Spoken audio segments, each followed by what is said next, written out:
Olá pessoal, dando sequência então aos nossos estudos, aos nossos debates, exposições, nós vamos tratar hoje aqui sobre o procedimento de investigação interna, que ele prescinde no caso de um canal de denúncias eficaz que a sua organização deve implementar, certo? E a partir do recebimento de determinadas denúncias dando conta de fraudes, irregularidades, questões internas que estão em desconformidade com a cultura organizacional da sua empresa, com a sua reputação, com a sua imagem, enfim, tudo que diga respeito a situações não toleráveis, né? Situações que a sua organização repudia, que ela não ampara, que ela não dá guarida. São situações que devem ser objeto de uma investigação interna, certo? Você precisa ter dentro da sua organização um processo de investigação interna muito bem definido e legítimo, certo? Por que legítimo?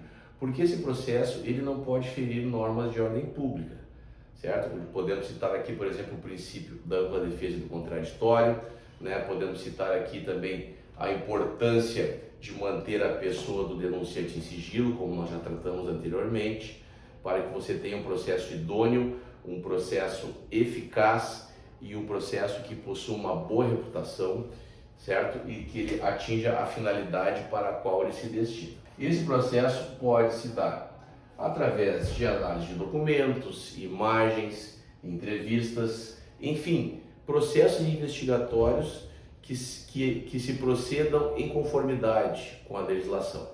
É muito importante você ter um sistema muito bem definido, porque somente assim o seu processo de investigação interna vai ter uma boa credibilidade e ele vai ter também uma excelente eficácia, que é o que você pretende. Muitas empresas preferem terceirizar esse comitê de investigação, que é uma medida muito salutar, é uma medida muito recorrente, uma vez que ele tira da esfera da alta gestão da empresa esse processo investigatório, a fim de não colocar em xeque a sua idoneidade, um eventual favorecimento a um ou outro, em razão de uma hierarquia funcional, né? Então, algumas empresas optam por terceirizar esse comitê de investigação, que é uma medida que tem sido muito tomada principalmente em organizações de grande porte. Então, eles optam muitas vezes por nomear uma junta julgadora com pessoas que não fazem parte da alta gestão da empresa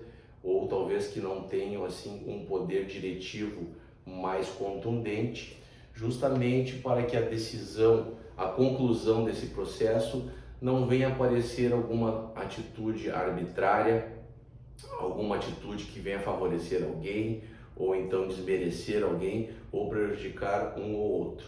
Então é uma prática muito comum e que se justifica em razão dessas razões que nós elencamos aqui agora. É muito importante também que a sua investigação interna seja procedida através de um relatório muito minucioso de todos os procedimentos investigatórios que foram tomados, como eu falei anteriormente, análise de imagens internas, documentos, notas fiscais, e que esse relatório fique arquivado, certo? Que você deixe muito bem estabelecido que todo esse processo foi feito de uma maneira muito legítima, muito clara, muito cristalina, para que eventualmente alguma entidade de fiscalização, um eventual processo judicial, você possa apresentar esse documento e ali a pessoa que tem o poder de aferir se o procedimento foi legítimo ou não, possa verificar que você tomou todos os cuidados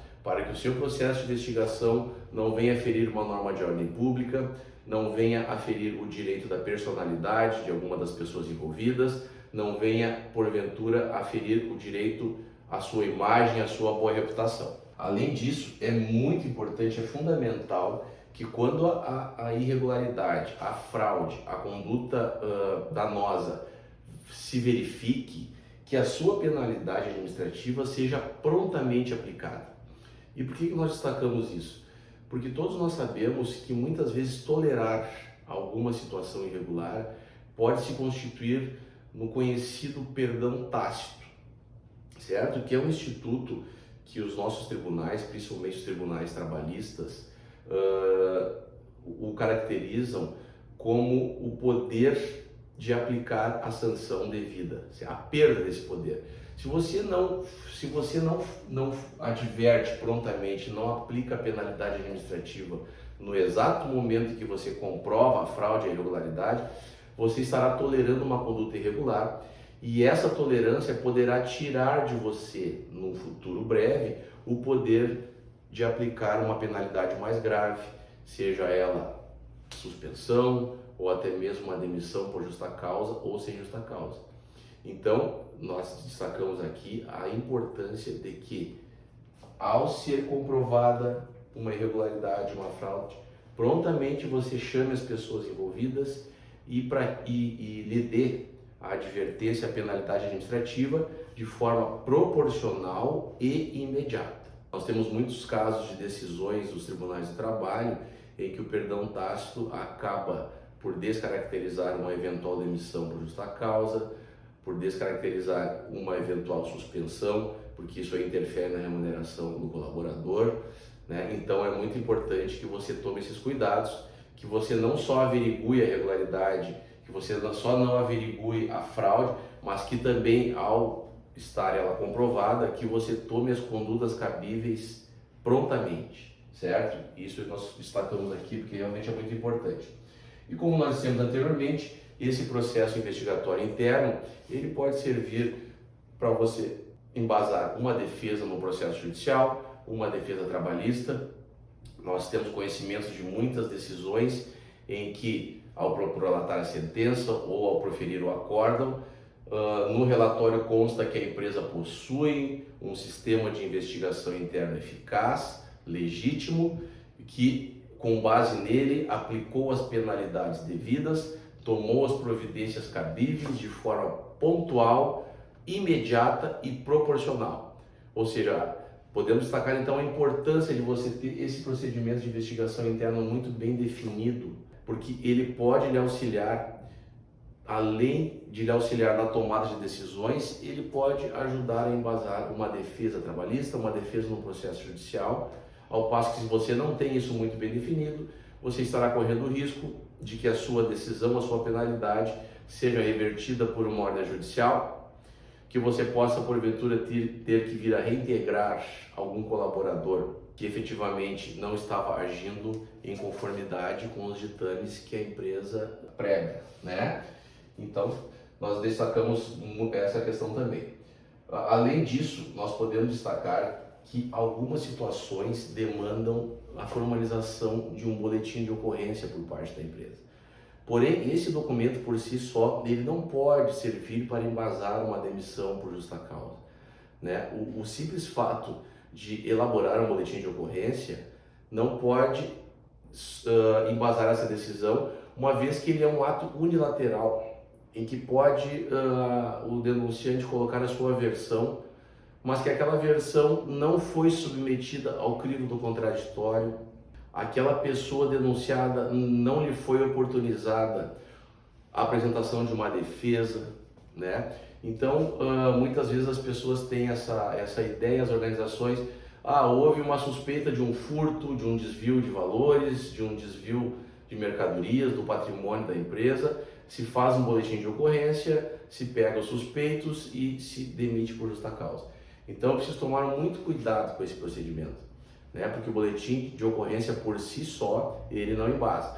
Nós sabemos que, em contrapartida, um processo judicial criminal com sentença condenatória transitada em julgado, esse sim, esse possui força, né, de que seja motivadora de uma eventual penalidade mais grave, certo? Mas o boletim de ocorrência por si só, não. Então é muito importante que a gente tome cuidado em relação a essa situação. E destacamos também, recomendamos, na verdade, que se evite a tomada de decisões de forma monocrática. O que é uma decisão monocrática? É aquela decisão tomada por uma só pessoa, né? Pelo chefe, pelo gestor, né? Nós recomendamos que sempre essas decisões sejam proferidas por órgãos colegiados, que seria, no caso, uma junta julgadora, né? 2 ou 3 pessoas, ou 4 ou 5 pessoas, que cada um profira o seu voto, o seu parecer, e com base nisso a decisão seja tomada de acordo com o que a maioria entendeu, né, para que também não possa dar a entender que uma eventual decisão, uma eventual aplicação de penalidade se constitua numa atitude arbitrária, né, numa atitude que efetivamente não proporcionou o devido processo legal, o devido processo administrativo. E você atendendo a esses ditames que nós falamos aqui, nós temos a total convicção e certeza de que os seus processos de investigação interna serão legitimamente reconhecidos por tribunais, por órgãos fiscalizadores, até mesmo pelos próprios envolvidos, por autoridades policiais. Enfim, você terá a segurança jurídica de que o seu processo de investigação interna atende os ditames da lei. Tá ok? Muito obrigado.